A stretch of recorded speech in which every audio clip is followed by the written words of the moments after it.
Hi! For today's video, magluluto ako ng crispy fry enoki mushroom. Para sa crispy fry, gagawa lang ako ng breadings. Isang kutsara ng all-purpose flour, isang kutsara ng cornstarch.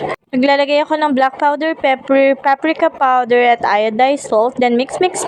And nakalimutan ko palang i-play yung video habang kino-coat ko itong enoki mushroom din sa batter na ginawa ko. Pero okay lang, dinagdag ko lang naman dyan is isang egg. Ready to fry na nga itong aking enoki mushroom, kaya sa isang malinis na kawali, sinindihan ko na ang kalan at na mainit na yung kawali, lalagyan ko na ito ng mantika. And I make sure na mainit na nga yung mantika bago ko simulan ng aking pagpiprito nitong enoki mushroom. Isa-isa ko na nga inilagay dito sa kawali. Hindi ko nga ito pinagsabay-sabay kasi baka magdikit-dikit.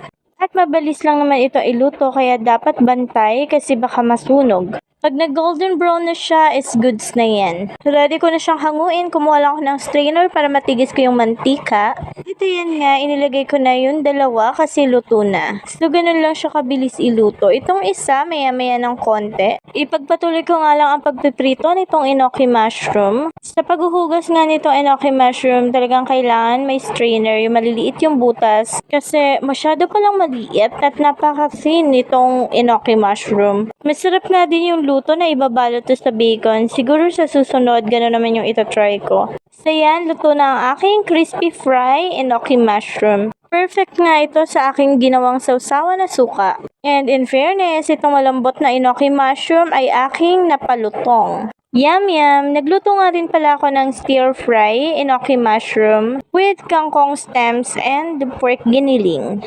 At kaya nga pala kangkong stems lang yung nakalagay dyan kasi yung dahon ng kangkong ginawa kong crispy fry kangkong leaves. O diba, healthy chicharon.